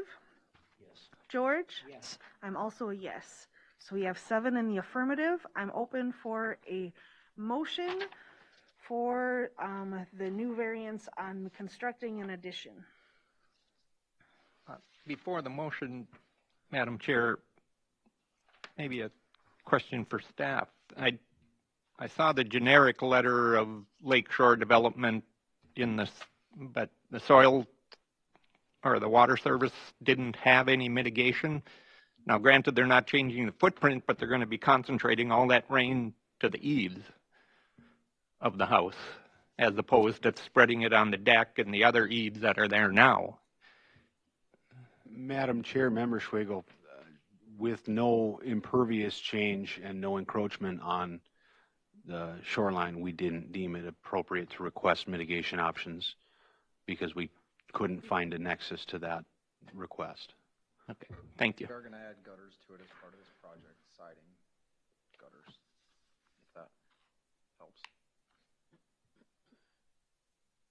Madam Chair, George Fiedler, I'll move to approve to construct the 10-foot by 12-foot addition on a structure that is 4.4 feet from the side property and 45.3 feet from the OHWL. Okay, is there a second? I'll second that. Okay, so we've got from George and from Ken. Rob? Yes. Bonnie? Yes. Dave? Yes. And I'm also a yes. Your variances have been approved. Thank you very much. Thank you. Okay. So that completes our agenda for this evening. Are there any other announcements for the next meeting? No, I don't believe so, Madam Chair. I think we have 4 variance applications, so we're working on those. Okay, and so it's just the November meeting. Is there one in December also? Correct. So your November meeting is that Monday. It's not on Thanksgiving. November 21st? It's the Monday of Thanksgiving. Yes, Madam Chair, Monday, November 21st, and then your December meeting, I believe, is still on the 22nd. I don't think we changed that. I can confirm here real quick. Yeah.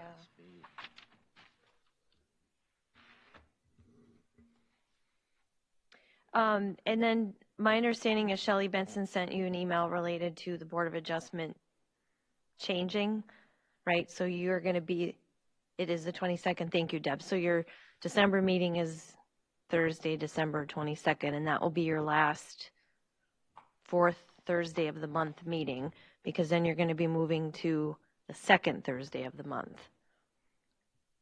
And I did poll, thank you all for responding back. I didn't poll Dave because you're not going to be on the board anymore after this year. Oh, But we did have a resounding 6 o'clock request for Planning Commission and Board of Adjustment. So starting in January of 2023, we'll be starting at 6 p.m. unless otherwise needing to meet earlier, which would seem weird. I think starting earlier than 6 would mean we'd probably end up having 2 meetings. See, Angie, I didn't respond, but I had a thought on it. I thought, we hear a lot of people coming in. We have a few on the Planning Commission whine that they get too late and this and that.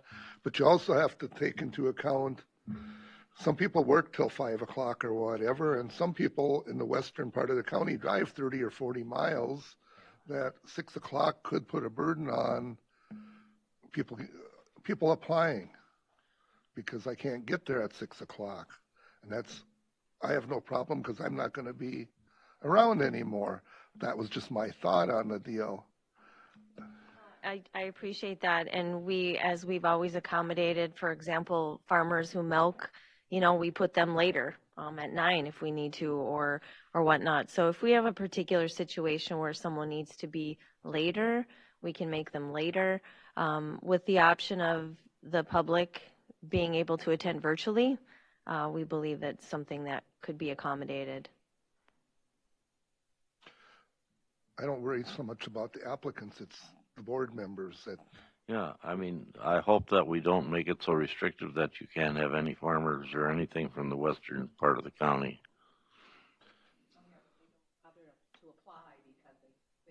A lot of them don't. They won't even apply because it's hard. See, I'm looking at this as I'm the chair on the extension committee, and our meetings are at 9 o'clock on a Monday morning. Well, we have several people that were in the education profession, so they were working. We only have 4 meetings a year, and they didn't come because, I'm working. So I tried to change the meetings to a time in the evening when people could come. And you know what? They all voted to keep the meetings in the morning when they couldn't come. So. Maybe they just don't like you.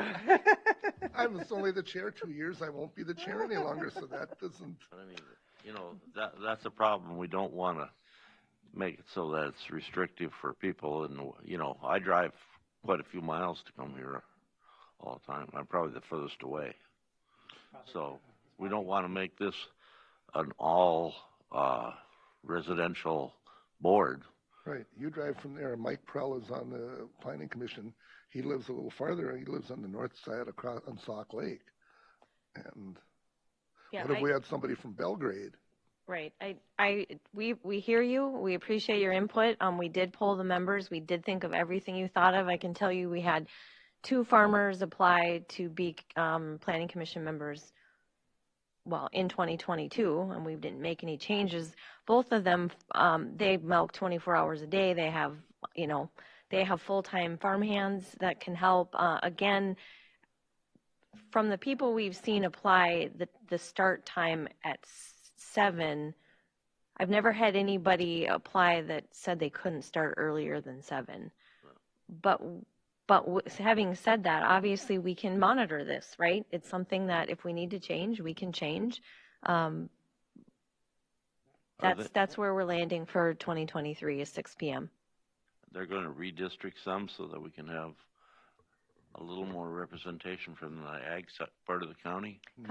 County administration is looking at that right now with Shelley, our director.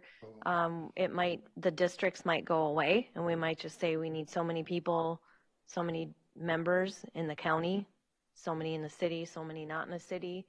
I don't have those answers for you tonight. That hasn't been decided by administration. Also, you might change that because actually the way it was set up now, Dave, we'd have less representation because Lee Lensmeyer's district, which I was part of, would be all within the city, St. Cloud and Way Park. It's going to be maybe one of those rocks and cows deal where we're out west here and it doesn't matter, right? I don't think that's fair representation. Yeah, we're aware of that, and with the redistricting, we have ideas, we have plans. It's being considered by county administration right now, and likely there'll be an ordinance change to accommodate what that's going to look like. So we'll keep you posted. So if I want to get off the board, I should talk to Joe Persky. Once you're here, you can't get off.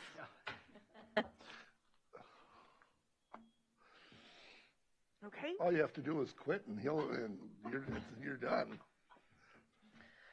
Any other announcements for the meeting? Okay, then I'm open for a motion to adjourn the meeting. I'll move to adjourn. And a second? I think we should stay because we're all naughty once in a while. Well, it looks like the deputy wants to leave, so. All those in favor of adjourning, say aye. Aye. All opposed? All right, hearing none. Who's going to argue with her? She's the one who got it. And she's got keys. All right, thank you very much. Yes, you can go.